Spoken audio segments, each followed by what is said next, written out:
വാഹനാപകടത്തിൽ പരിക്കേറ്റ മലയാളി ഷാർജയിൽ ദുരിത ജീവിതം നയിക്കുന്നു. കൊല്ലം കരിക്കോട് TKM എഞ്ചിനീയറിംഗ് കോളേജിന് സമീപം താമസിക്കുന്ന തമ്പി പുരുഷോത്തമനാണ് ദുബൈ അൽ ബർഹയിലെ താമസ സ്ഥലത്ത് ദുരിതത്തിൽ കഴിയുന്നത്. കഴിഞ്ഞ ഒക്ടോബർ 30-നാണ് തമ്പിയെ ദുബൈയിൽ സ്വദേശിയുടെ വാഹനം ഇടിച്ചത്. ആശുപത്രി വിട്ട ശേഷം നാട്ടിലേക്ക് പോകാനിരുന്ന തമ്പിക്കെതിരെ പോലീസ് കേസെടുത്തു. ബാങ്കിൽ അവശേഷിച്ച കടത്തിന്റെ പേരിലായിരുന്നു കേസ്. കേസിനും ചികിത്സയ്ക്കുമായി KMCC-യാണ് എല്ലാ സഹായവും ചെയ്യുന്നത്. ജൂൺ 8-ന് മകൾ ശ്രുതി രാജന്റെ വിവാഹമാണ്. അതിനുള്ളിൽ നാട്ടിലെത്താൻ ഉദാരമതികൾ തുണയ്ക്കുമെന്ന പ്രതീക്ഷയിലാണ് തമ്പി പുരുഷോത്തമൻ.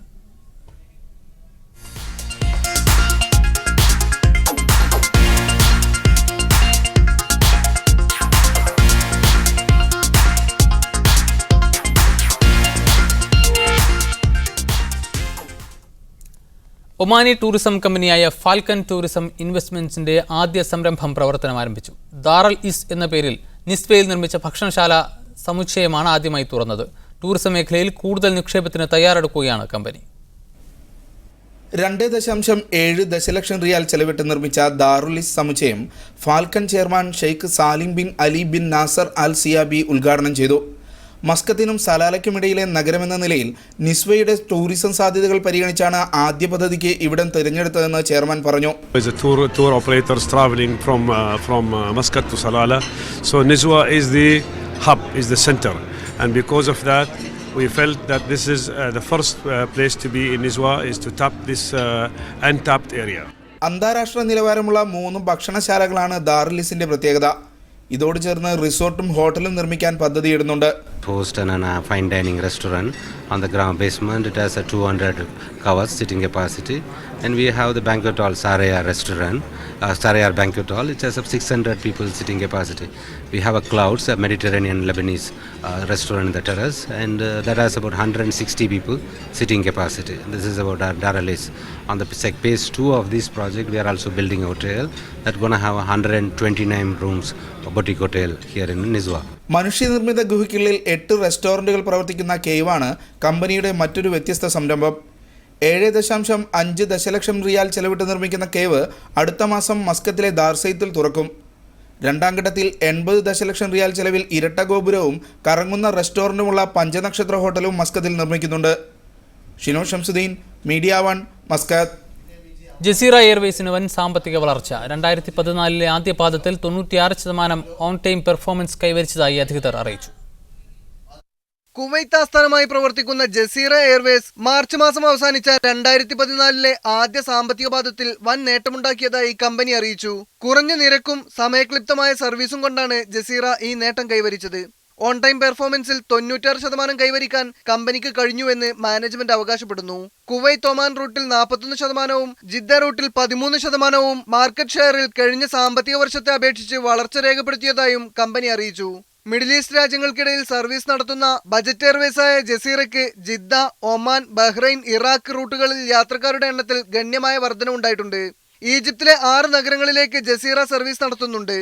2005-ൽ സ്ഥാപിതമായ Jazeera Kuwait stock exchange list ചെയ്ത കമ്പനി കൂടിയാണ്. നേരത്തെ കുവൈത്തിൽ നിന്നും കൊച്ചിയിലേക്ക് കുറഞ്ഞ നിരക്കിൽ സർവീസ് നടത്തിയിരുന്നെങ്കിലും പിന്നീട് നിർത്തുകയായിരുന്നു. സാമ്പത്തിക പ്രതിസന്ധി മൂലം മിഡിൽ ഈസ്റ്റിലെ പല പ്രമുഖ എയർവേസുകളും അടച്ചുപൂട്ടൽ ഭീഷണി നേരിടുന്ന സാഹചര്യത്തിലാണ് ജസീറ എയർവേസ് കുതിപ്പ് തുടരുന്നത്. വരും മാസങ്ങളിലെ സ്കൂൾ അവധിയും കൊടും വേനൽക്കാലത്തെ സ്വദേശി യാത്രക്കാരുടെ തിരക്കും ജസീറയുടെ ഈ കുതിപ്പിന് ആക്കം കൂട്ടുമെന്ന് നിരീക്ഷകർ വിലയിരുത്തുന്നു. Media 1, Kuwait.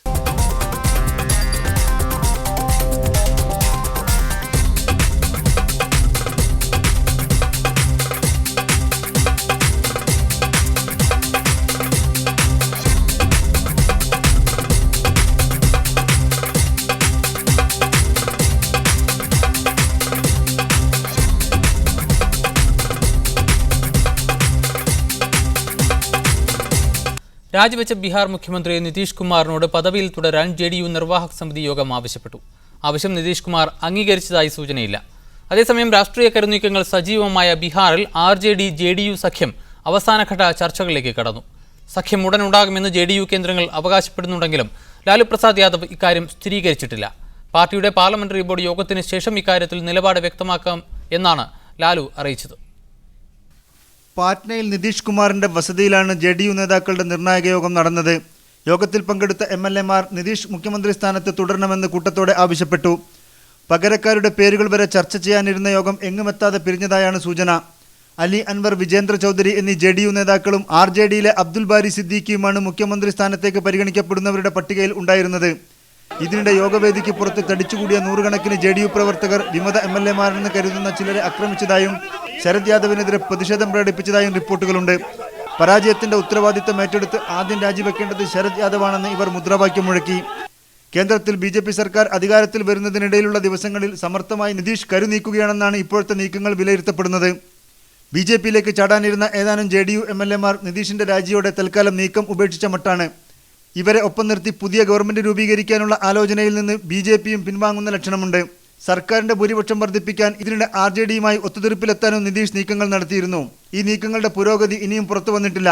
താൻ നിർദ്ദേശിക്കുന്ന മുഖ്യമന്ത്രി, മകൾ മിസ ഭാരതിക്ക് ക്യാബിനറ്റ് പദവി എന്നീ ആവശ്യങ്ങൾ ലാലു പ്രസാദ് യാദവ് മുന്നോട്ട് വച്ചതായാണ് അറിവ്. റഷീദുദ്ദീൻ, മീഡിയ 1, ന്യൂഡൽഹി. ഡൽഹിയിൽ സർക്കാർ രൂപീകരിക്കുന്നതുമായി ബന്ധപ്പെട്ട് തിരക്കിട്ട ചർച്ചകൾ. നരേന്ദ്രമോദി അടക്കമുള്ള BJP നേതാക്കൾ RSS നേതൃത്വവുമായി ചർച്ച നടത്തുകയാണ്. പ്രധാനപ്പെട്ട വകുപ്പുകൾ ആർക്ക് നൽകണമെന്നതാണ് മുഖ്യ ചർച്ചാ വിഷയം. അദ്വാനിയും സുഷമയും ഉൾപ്പെടെ ഇടഞ്ഞു നിൽക്കുന്ന നേതാക്കളെ മന്ത്രിസഭയിൽ ഉൾപ്പെടുത്തുന്നതും പരിഗണിക്കുന്നുണ്ട്. സുപ്രധാന വകുപ്പുകളായ ആഭ്യന്തരം, പ്രതിരോധം, ധനകാര്യം, വിദേശം എന്നീ വകുപ്പുകൾ ആര് കൈകാര്യം ചെയ്യണമെന്ന ചർച്ചകളാണ് BJPയിൽ നടക്കുന്നത്. ഇക്കാര്യങ്ങൾ ചർച്ച ചെയ്യാൻ നരേന്ദ്രമോദി RSS നേതാക്കളെ കണ്ടു. തെരഞ്ഞെടുപ്പ് വിജയത്തിൽ കൃത്യമായ പങ്കുണ്ടായിരുന്ന RSS നേതൃത്വത്തിന് മന്ത്രിസഭാ രൂപീകരണത്തിലും ശക്തമായ സ്വാധീനമുണ്ടാകും. BJP അധ്യക്ഷൻ രാജ്നാഥ് സിംഗ് ആഭ്യന്തര വകുപ്പ് കൈകാര്യം ചെയ്യാനാണ് സാധ്യത. അമൃത്സറിൽ തോറ്റ അരുൺ ജെയ്റ്റ്ലി നിലവിൽ രാജ്യസഭാ MP-യാണ്. മോദിയുടെ വിശ്വസ്തനായ ജെയ്റ്റ്ലിയെ ധനകാര്യ വകുപ്പ് ഏൽപ്പിക്കാനും നീക്കമുണ്ട്. സുഷമ സ്വരാജിന് വിദേശകാര്യം ലഭിക്കണമെന്ന ആഗ്രഹമുണ്ടെങ്കിലും അന്തിമ തീരുമാനം മോദിയുടേതായിരിക്കും. രാജ്നാഥ് സിംഗ് ദേശീയ അധ്യക്ഷ പദവി ഒഴിയുകയാണെങ്കിൽ മുൻ അധ്യക്ഷൻ നിതിൻ ഗഡ്കരി വന്നേക്കും. ഉത്തർപ്രദേശിൽ BJPക്ക് വിജയമുണ്ടാക്കി കൊടുത്ത അമിത്ഷായെയും പരിഗണിക്കുന്നുണ്ട്. കർണാടകത്തിൽ നിന്ന് യെദ്യൂരപ്പ മന്ത്രിസഭയിലെത്താൻ ചരടുവലികൾ തുടങ്ങി. ഡൽഹിയിലെ ഗുജറാത്ത് ഭവനിലെത്തി യെദ്യൂരപ്പ മോദിയെ കണ്ടു. 21-ന് ചേരുന്ന പാർലമെന്ററി പാർട്ടി മീറ്റിംഗിന് ശേഷമായിരിക്കും അന്തിമ തീരുമാനമുണ്ടാവുക. തമിഴ്നാട്ടിൽ മികച്ച വിജയം നേടിയ ജയലളിതയെ നരേന്ദ്രമോദി ഫോണിൽ വിളിച്ചു. തമിഴ്നാടിന് അർഹമായ പരിഗണനകൾ നൽകുമെന്ന് മോദി ജയലളിതയെ അറിയിച്ചു. രാജ്യസഭയിൽ ഭൂരിപക്ഷം തെളിയിക്കാൻ BJPക്ക് AIADMKയുടെ സഹായം കൂടിയേ തീരൂ. അതേസമയം മോദി പ്രധാനമന്ത്രിയാകുന്നതോടെ ഗുജറാത്തിൽ അടുത്ത മുഖ്യമന്ത്രിക്കുള്ള ചർച്ചകളും തുടങ്ങി. റവന്യൂ മന്ത്രി ആനന്ദി പട്ടേലിനെ മുഖ്യമന്ത്രിയാക്കാനാണ് സാധ്യത. മീഡിയ 1, ഡൽഹി. 15ാം ലോക്സഭ രാഷ്ട്രപതി പിരിച്ചുവിട്ടു. കേന്ദ്രമന്ത്രിസഭ ലോക്സഭ പിരിച്ചുവിടുന്നതിനായി ശനിയാഴ്ച രാഷ്ട്രപതിക്ക് നിർദ്ദേശം നൽകിയിരുന്നു. 16ാം ലോക്സഭാ തെരഞ്ഞെടുപ്പ് ഫലം പുറത്തു വന്നതിന് 2 ദിവസങ്ങൾക്ക് ശേഷമാണ് ലോക്സഭ പിരിച്ചുവിടാനുള്ള നിർദ്ദേശം മന്ത്രിസഭ നൽകിയത്. പുതുതായി തിരഞ്ഞെടുക്കപ്പെട്ട 543 അംഗങ്ങളുടെ പട്ടിക തെരഞ്ഞെടുപ്പ് കമ്മീഷൻ രാഷ്ട്രപതിക്ക് സമർപ്പിച്ചു. പിണറായി വിജയനെതിരെ രൂക്ഷ വിമർശവുമായി RSP സംസ്ഥാന സെക്രട്ടറി A. അസീസ്. ചെറ്റത്തരം കാണിക്കുന്നവർക്ക് ചെറ്റ എന്ന വാക്കിന്റെ അർത്ഥം അറിയൂ എന്നും ചെറ്റത്തരം കാണിച്ചത് CPM ആണെന്നും അദ്ദേഹം കുറ്റപ്പെടുത്തി. രാഷ്ട്രീയ പ്രതിയോഗിയായ ബേബിയെ കെട്ടുകെട്ടിക്കാനാണ് പിണറായി ശ്രമിച്ചതെന്നും അസീസ് പറഞ്ഞു. അപ്പോൾ ചെറ്റത്തരം ചെയ്യുന്ന ആളുകൾക്ക് മാത്രമേ ആ ചെറ്റത്തരം കൊണ്ട് ഉദ്ദേശിക്കുന്നത് എന്താണെന്ന് മനസ്സിലാകും. ചെറ്റത്തരം ചെയ്യുന്നവർക്ക് മാത്രമേ ചെറ്റത്തരം കൊണ്ട് ഉള്ള ആ പദത്തിൻ്റെ അർത്ഥം ശരിക്കും മനസ്സിലാകും. ഞങ്ങൾക്ക് മനസ്സിലാകുന്നില്ല. അത് തന്നെ അവർ തന്നെ തീരുമാനിക്കേണ്ടതാണ്. അതിപ്പോ പരനാറി ആരാണെന്നുള്ളതിനെ സംബന്ധിച്ച് പിണറായി വിജയൻ ഇപ്പം മനസ്സിലായിട്ടുണ്ട്.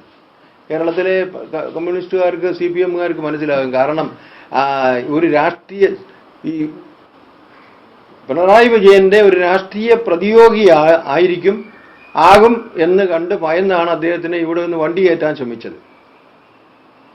ഒരുപക്ഷെ ഇദ്ദേഹത്തിനെ വിജയിപ്പിച്ച് ഡൽഹിയിലേക്ക് അയക്കുക, ഇവിടുത്തെ ശല്യം ഒഴിവാക്കുക, അല്ലെങ്കിൽ അദ്ദേഹത്തെ പരാജയപ്പെടുത്തുക, ഏതെങ്കിലും ഒരു ഉദ്ദേശത്തോടു കൂടിയായിരിക്കും. ലോക്സഭാ തെരഞ്ഞെടുപ്പിൽ കോൺഗ്രസിന്റെ പരാജയത്തിന് ഉത്തരവാദികളായവരെ കണ്ടെത്തിയാൽ നടപടിയെടുക്കുമെന്ന് KPCC അധ്യക്ഷൻ VM സുധീരൻ. പാർട്ടി പുനഃസംഘടിപ്പിക്കണമെന്ന K. മുരളീധരന്റെ ആവശ്യം ന്യായമാണെന്നും VM സുധീരൻ തിരുവനന്തപുരത്ത് പറഞ്ഞു. ദേശീയതലത്തിൽ പാർട്ടിക്ക് വലിയ തിരിച്ചടി നേരിട്ടപ്പോഴും കേരളത്തിൽ മികച്ച പ്രകടനമാണ് കോൺഗ്രസ് കാഴ്ചവെച്ചത്. എന്നാൽ ചില നിയോജക മണ്ഡലങ്ങളിൽ അപ്രതീക്ഷിത തോൽവി നേരിട്ടത് പാർട്ടി സത്യസന്ധമായി തന്നെ പരിശോധിക്കും. പരാജയത്തിന് ആരെങ്കിലും ഉത്തരവാദികളായിട്ടുണ്ടെങ്കിൽ അവർക്കെതിരെ നടപടി സ്വീകരിക്കുമെന്നും സുധീരൻ പറഞ്ഞു. ഇക്കാര്യത്തിൽ പരസ്യ ചർച്ചയ്ക്കില്ല. അങ്ങനെ ആരെങ്കിലും കണ്ടെത്തിയാൽ സ്വാഭാവികമായി അത് നടപടിയിലേക്ക് നീങ്ങാതിരിക്കില്ലല്ലോ. കാരണം ഈ പരിശോധന നടത്തുന്നത് പരിഹാരമുണ്ടാക്കാനാണ്. വാർഡ് തലം മുതൽ പാർട്ടിയിൽ പുനഃസംഘടന വേണമെന്ന കെ മുരളീധരന്റെ ആവശ്യം ന്യായമാണെന്ന് പറഞ്ഞ സുധീരൻ ഇക്കാര്യം നേരത്തെ തന്നെ പരിഗണനയിലുള്ളതാണെന്നും പറഞ്ഞു. നേരത്തെ ഒരു പുനഃസംഘടനാ പ്രക്രിയ നടന്നു വരികയായിരുന്നു. പിന്നീട് തെരഞ്ഞെടുപ്പ് വന്നതുകൊണ്ട് ആ പുനഃസംഘടനാ പ്രക്രിയ നിർത്തിവച്ചിരിക്കുകയായിരുന്നു. അത് തുടരേണ്ടത് ആവശ്യമാണ്. ദേശീയ തലത്തിൽ നേരിട്ട വലിയ പരാജയം സംബന്ധിച്ച് പാർട്ടി പരിശോധിച്ച് കേന്ദ്രതലത്തിൽ തന്നെ പ്രതിവിധി കൈക്കൊള്ളുമെന്നും KPCC പ്രസിഡന്റ് പറഞ്ഞു. മീഡിയ 1 തിരുവനന്തപുരം. UDF സർക്കാർ 4ാം വർഷത്തിലേക്ക് കടക്കുന്നു. ലോക്സഭാ തെരഞ്ഞെടുപ്പിലെ വിജയത്തിന്റെ ആത്മവിശ്വാസത്തിൽ കൂടുതൽ ശക്തനായാണ് മുഖ്യമന്ത്രി ഉമ്മൻചാണ്ടിയുടെ ഇനിയുള്ള യാത്ര. മന്ത്രിസഭാ പുനഃസംഘടനയിലൂടെ KB ഗണേഷ് കുമാർ വീണ്ടും മന്ത്രിയാകുമെന്നും സൂചനയുണ്ട്. അടുത്ത 2 വർഷത്തേക്കുള്ള വികസന പദ്ധതികൾ തയ്യാറാക്കിയാണ് ഉമ്മൻചാണ്ടി സർക്കാർ 4ാം വർഷത്തിലേക്ക് പ്രവേശിക്കുന്നത്. മിഷൻ 676 പദ്ധതിയിലൂടെ ഭരണം അവസാനിക്കുന്ന ദിവസം വരെയുള്ള വികസന പദ്ധതികൾക്ക് സർക്കാർ രൂപം നൽകി കഴിഞ്ഞു. വികസന പദ്ധതികളിലൂടെ ഭരണനേട്ടം കൊയ്ത് അടുത്ത തെരഞ്ഞെടുപ്പിലും വിജയം ആവർത്തിക്കാനാണ് ഉമ്മൻചാണ്ടി സർക്കാരിന്റെ പദ്ധതി. ലോക്സഭാ തെരഞ്ഞെടുപ്പിലെ മികവുറ്റ ജയം സർക്കാരിനുള്ള അംഗീകാരമാണെന്ന് മുഖ്യമന്ത്രി പ്രഖ്യാപിച്ചു കഴിഞ്ഞു. ഇതിലൂടെ ഉമ്മൻചാണ്ടി സർക്കാരിലും പാർട്ടിയിലും വ്യക്തമായ മേൽക്കൈയും നേടിയെടുത്തു. മന്ത്രിസഭാ പുനഃസംഘടന ഉൾപ്പെടെയുള്ള വിഷയങ്ങൾ ഉദ്ദേശിക്കുന്ന രീതിയിൽ മുന്നോട്ട് കൊണ്ടുപോകാൻ വിജയം മുഖ്യമന്ത്രിക്ക് ആത്മവിശ്വാസം നൽകും. കേരള കോൺഗ്രസ് B MLA-ആയ KB ഗണേഷ് കുമാർ മന്ത്രിസഭയിലേക്ക് വീണ്ടും എത്തുമെന്ന് ഏതാണ്ട് ഉറപ്പായി. തെരഞ്ഞെടുപ്പിന് മുൻപ് തന്നെ ഇത് സംബന്ധിച്ചുറപ്പ് മുഖ്യമന്ത്രി കേരള കോൺഗ്രസ് Bക്ക് നൽകിയിട്ടുണ്ടെന്നാണ് സൂചന. ഗണേഷ് കുമാർ മന്ത്രിസഭയിലേക്ക് വീണ്ടും എത്തുമ്പോൾ നിലവിലെ മന്ത്രിമാരിൽ ഒരാൾക്ക് സ്ഥാനം നഷ്ടമാകും. I ഗ്രൂപ്പിലെ നായർ സമുദായ അംഗമായ ഒരു മന്ത്രിക്ക് പദവി നഷ്ടമാകാനാണ് സാധ്യത. മറ്റു മന്ത്രിമാരുടെ വകുപ്പുകളും പുനഃസംഘടിപ്പിച്ചേക്കും. കേന്ദ്രത്തിൽ കോൺഗ്രസ് ദുർബലമാവുകയും കേരളത്തിൽ UDFന് വ്യക്തമായ മേൽക്കൈ ലഭിക്കുകയും ചെയ്ത സാഹചര്യത്തിൽ ബാർ ലൈസൻസ് ഉൾപ്പെടെയുള്ള വിഷയങ്ങളിൽ മുഖ്യമന്ത്രി ഉമ്മൻചാണ്ടിയുടെ അഭിപ്രായങ്ങൾക്ക് പാർട്ടിയിലും സർക്കാരിലും ഇനി മുൻതൂക്കം ലഭിക്കും. എന്തായാലും വരും ദിവസങ്ങൾ മന്ത്രിസഭാ പുനഃസംഘടന ഉൾപ്പെടെയുള്ള ചർച്ചകൾക്കായിരിക്കും കേരളം സാക്ഷിയാവുക. മീഡിയ 1 തിരുവനന്തപുരം. ഖത്തറിലെ ഏറ്റവും ജനപ്രിയ ഫുട്ബോൾ ടൂർണമെന്റായ അമീർ കപ്പ് ഫൈനലിൽ അൽസത്ത് സ്പോർട്സ് ക്ലബ്ബ് വിജയികളായി. തുടർച്ചയായ 14ാം തവണയാണ് അൽസത്ത് അമീർ കപ്പിൽ മുത്തമിടുന്നത്. ഏകപക്ഷീയമായ 3 ഗോളുകൾക്കാണ് അൽസദ് സൈലിയ ക്ലബിനെ തറ പറ്റിച്ചത്. ആവേശകരമായ മത്സരത്തിൽ അൽസദ് ടീമിലെ സ്പാനിഷ് സ്ട്രൈക്കർ റോൺ ഗോൺസാൽവയാണ് ആദ്യ ഗോൾ നേടിയത്. തുടർന്ന് ഇബ്രാഹിം മാജിദ്, ഹസൻ ഹൈദ്രൂസ് എന്നിവരുടെ കാലുകളിൽ നിന്ന് 2 ഗോളുകൾ കൂടി പിറന്നു. പൊരുതി കളിച്ചെങ്കിലും ഒരു ഗോൾ പോലും തിരിച്ചടിക്കാനാവാതെ സൈലിയ തോൽവി വഴങ്ങുകയായിരുന്നു. ഖത്തർ അമീർ Sheikh Tamim bin Hamad Al താനിയുടെ സാന്നിധ്യം മത്സരത്തിന്റെ ആവേശം ഇരട്ടിയാക്കി. ദോഹയിലെ ഖലീഫ സ്റ്റേഡിയത്തിൽ 40,000-ത്തിലധികം കാണികളാണ് ഫൈനൽ മത്സരം വീക്ഷിക്കാനെത്തിയത്. മത്സരത്തിന് മുന്നോടിയായി നടന്ന കലാപ്രകടനങ്ങളും അവസാനം നടന്ന വെടിക്കെട്ടും കാണികൾക്ക് നവ്യാനുഭവമായി. 30 ലക്ഷം റിയാലിന്റെ സമ്മാനങ്ങളാണ് കളി കാണാനെത്തിയവർക്കായി ഖത്തർ ഫുട്ബോൾ അസോസിയേഷൻ ഒരുക്കിയിരുന്നത്. Mujeeb Rahman, media 1, Doha. വരുന്ന നിയമസഭാ തെരഞ്ഞെടുപ്പിൽ മലങ്കര ഓർത്തഡോക്സ് സഭ BJP സ്ഥാനാർത്ഥികളെ പിന്തുണച്ചാൽ അത്ഭുതപ്പെടേണ്ടതില്ലെന്ന് ഭദ്രാസനാധിപൻ ഗീവർഗീസ് മാർ യൂലിയോസ് മെത്രോപ്പൊലീത്ത. ഉമ്മൻചാണ്ടിയുടെ ഭരണം ഇങ്ങനെ പോയാൽ കേരളത്തിൽ 4ഇടത്തെങ്കിലും താമര വിരിയുമെന്നും അദ്ദേഹം മസ്കത്തിൽ പറഞ്ഞു. പള്ളിത്തർക്ക വിഷയത്തിലടക്കം ഉമ്മൻചാണ്ടി സർക്കാർ സ്വീകരിക്കുന്ന നയം മനം മടുപ്പിച്ചിരിക്കുന്നു.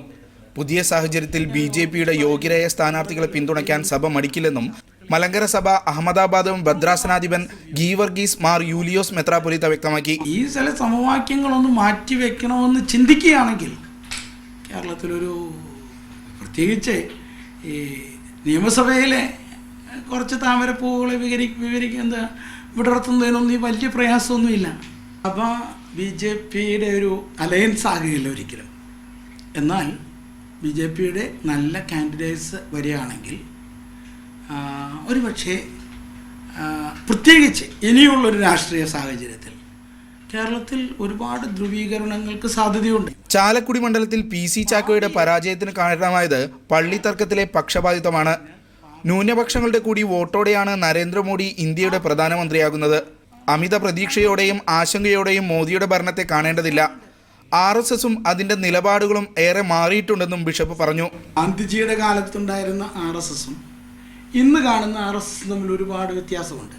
അതിൻ്റെ താത്വിക അടിത്തറകൾ മാറിയിട്ടുണ്ട്, അതിൻ്റെ വിചാരധാര മാറിയിട്ടുണ്ട്.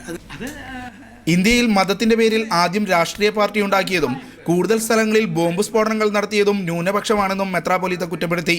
മതം മാറ്റത്തിനെതിരാണ് BJP എങ്കിലും അഹമ്മദാബാദിൽ തന്റെ കാർമ്മികത്വത്തിൽ ഹിന്ദു യുവാവ് മതം മാറിയപ്പോൾ ആരും എതിർത്തിട്ടില്ല. മോദിയുടെ സത്യപ്രതിജ്ഞാ ചടങ്ങിൽ പങ്കെടുക്കാൻ ക്ഷണം ലഭിച്ചതായും മെത്രാപ്പൊലീത്ത അറിയിച്ചു. ഷിനോ ഷംസുദ്ദീൻ, മീഡിയ